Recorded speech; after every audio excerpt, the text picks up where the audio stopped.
Wahudumu wakijizatiti kutafuta miili ambayo kufikia sasa wanaamini ni wa mmoja wa waliotoweka. Wanasiasa waliofika kujiunga na familia hizi ikielezea shaka na kitendawili hiki.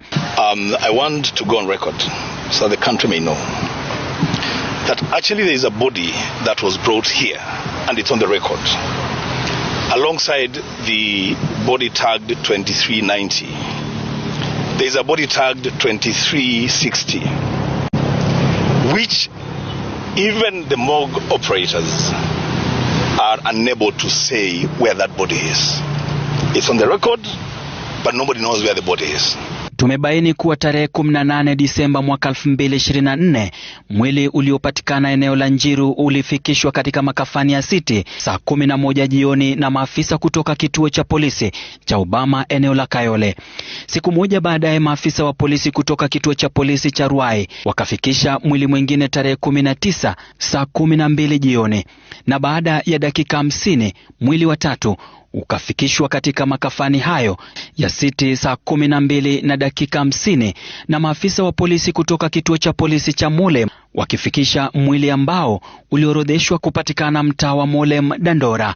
The police entries are talking about murder in the case of one body and the other one death by drowning, and they want the country to believe that is actually the true story.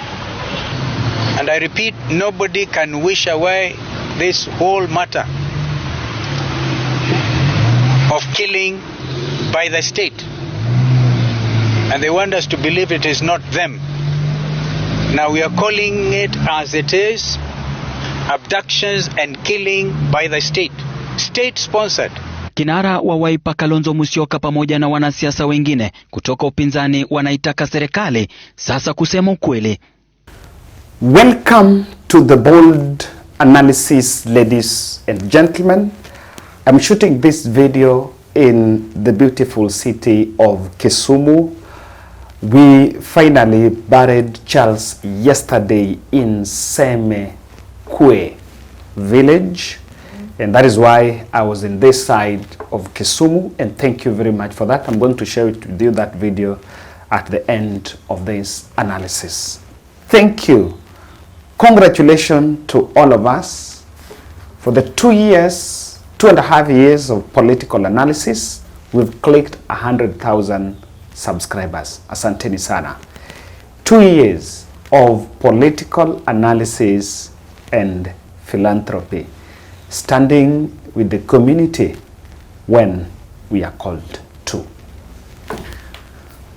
This man here, Justin Beda Muturi, this man represents the biggest dilemma for the President of Republic of Kenya, William Samoei Arap Ruto.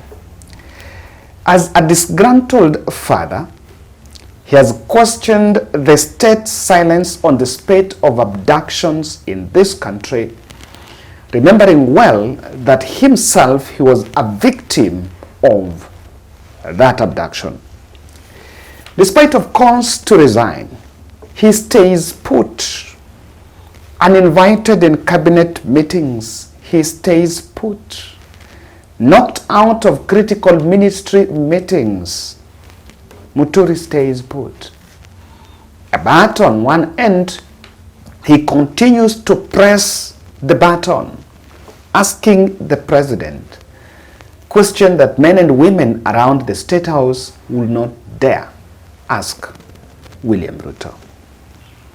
Speaking from the inside as a cabinet member, Muturi has a 90% believability.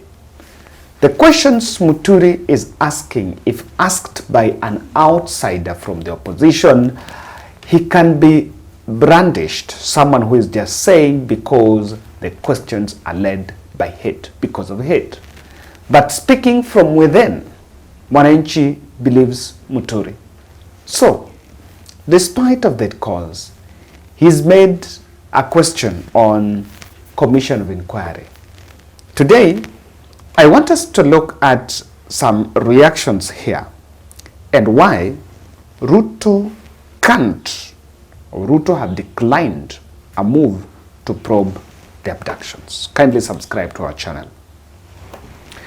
This is Boni Khalwale reacting in Western Kenya, sending shockwaves and panic on President Ruto's spine that abductions attracts dissent across the country. William Ruto, mimi kama kiongozi katika taifa hii yetu ya Kenya, mwenye nilikupenda na ninakupenda, nilikutafutia kura, umenipatia majukumu, ninatekeleza, ningependa nikuombe peupe kwamba kuna watu wenye wanataka kuchochea mheshimiwa waziri wako Justin Muturi, mtoto yake alishikwa akapotea. Wewe kama mzazi, mtoto wako akishikwa mateka apotee, huwezi kuwa na furaha. Sasa Muturi amekasirika, anataka kujua ni nani alishika mtoto wake. Wengine wameanza kusema Muturi must resign, Muturi must be sacked. Shame on you. How do you sack a father kwa sababu he's concerned about abduction of his child? Ndio ningependa kumwambia President Ruto, usisikize wale ambao wanasema umwachishe Justin Muturi kazi kama waziri. Kitu ya maana yenye utafanya, ukubali kwamba ukiona watu wakiuliza maswali kuhusu abduction, sio kwamba wanasema serikali ndio inatenda hiyo. Wanasema wewe kama president, chukua jukumu kama president wetu, uhakikishe maneno ya abduction ifanye nini? Ishi. Tazo, I mean, even if I'm the president of Kenya tomorrow, you will expect me to stop abductions. Otherwise, mtakuwa mmenipigia kura ya nini? And therefore, I stand with the president to support him positively. Naona vijana wadogo, akina Kimani Ichung'wah, sijui nani, ndio wanaambia president ati mwaka petroli kwa moto, fukuza Justin Muturi. No, Muturi is speaking on behalf of millions of Kenyans wenye wanataka maneno ya abduction ikwishe.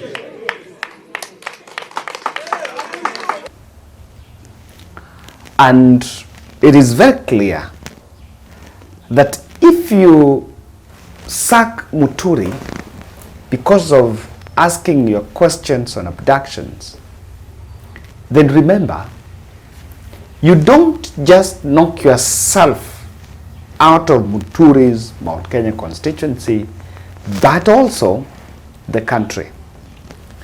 And today I want to say this.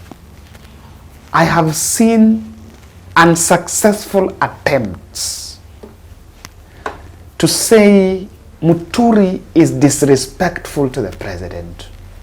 Muturi is not obeying the doctrine of collective responsibility in cabinet and in government. But all those who say that cannot question. Everyone wants to talk about Muturi, but no one wants to confront the question of abduction. And things are very tight for the president. Muturi is believed to be meeting former President Uhuru Kenyatta and David Murathe, who are his long-term friends since 2007. Ruto understands that Muturi exit would actually make him be a hero. If he is sacked, he'll be sacked because of siding with the public. So the same card that Rigathi Gachagua have against William Ruto, another person that will have the same card is none other than Justin Muturi. And so, because of that, the questions that linger in the streets, is Muturi on a secret card to face the president in 2027? Not bad. Not bad. Is he the preferred presidential candidate? Is he packaging himself to face Ruto in 2027? And Ruto has feared even sacking him because at one point he knows that if the rubber meets the road, Muturi himself will consider the best option for him.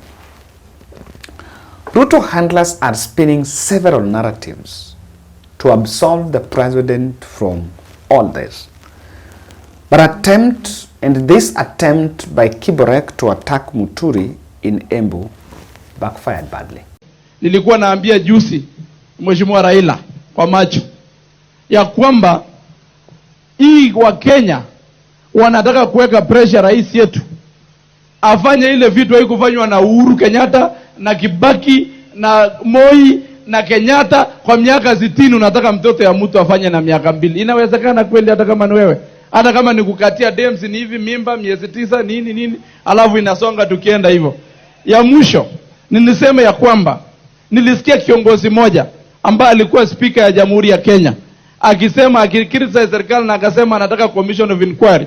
While last the worst extrajudicial killing happened in 10 years when he was the speaker of this nation. No single day did he raise in parliament that we need to do mambo ya kuweza kuangalia mambo ya extrajudicial killing. We want to tell him from here Embu ya kwamba extrajudicial anywhere is extrajudicial everywhere. Ndio sivyo?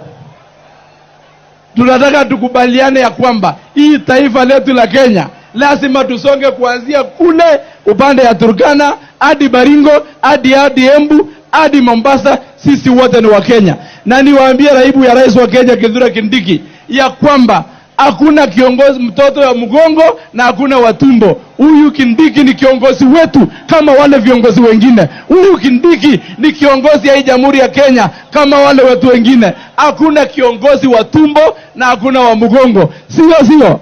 Mheshimiwa Kithure Kindiki, tunakuheshimu kule Baringo, tunakuheshimu kule Rift Valley, na tunakuambia Mheshimiwa Kindiki, hapa ukiwa nyumbani, jua sisi watu ya bonde la Ufa tunajivunia kutembea na wewe, na wewe ni kiongozi ambaye umetembea na viongozi wengine.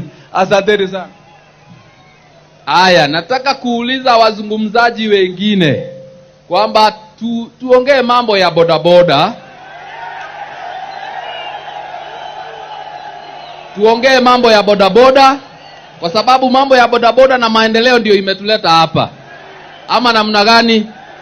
As many as of that opinion say aye. As many as of the contrary opinion say nay. The ayes have it. You know, one thing Muturi asked is about, he asked about commission of inquiry. Let us investigate.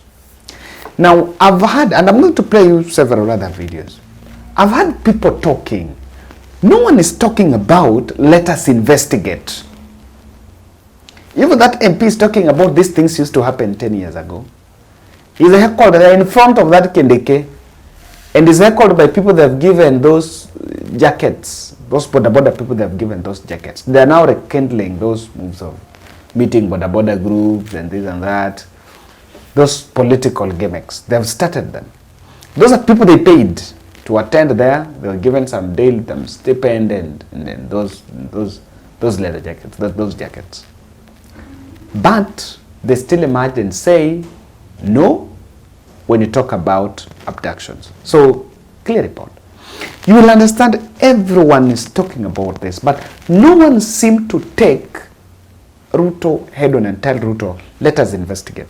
This is Odoya within K24 talking about some disjointed historical theories talking about abductions. And if you listen to it, he's just dodging the question. It is unfortunate that Kenyans have been abducted. But when you look at the crime records, in Kenya on average 500 people are abducted per year. And this is not the first time. Let me tell you what could be happening. It is possible that supporters of the regime could be abducting people.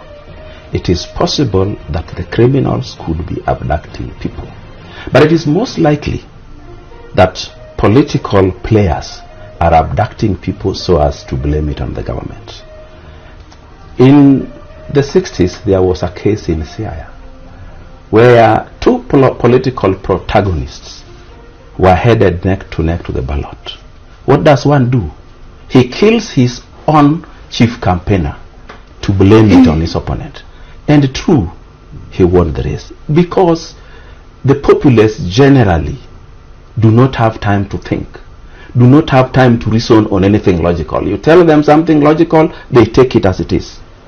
They don't want to say, okay, maybe there's a trick being played on us here. Maybe somebody wants us to blame his opponents. It doesn't work like that. In 1969, when Jaramogi wanted to capture the Luo and make them his people that he controls at will, he ensured that when Kenyatta came to Kisumu, the youth were intoxicated to stone him. And what happens? The Luo now become enemies of the government of the day. Once you have shown people an enemy, and you are now their messiah against that enemy, they almost worship you. It is very easy for the people who wants to capture Mount Kenya to make it a kingdom of their own, to destroy young people so that they become an enemy of the existing government.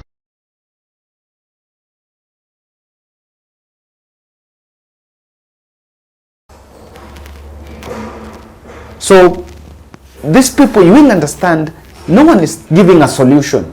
Of course, somebody is saying this used to happen 10 years.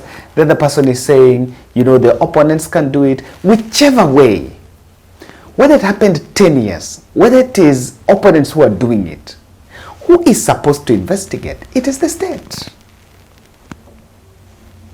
So state is absolving itself from that responsibility. I listened to Duale yesterday.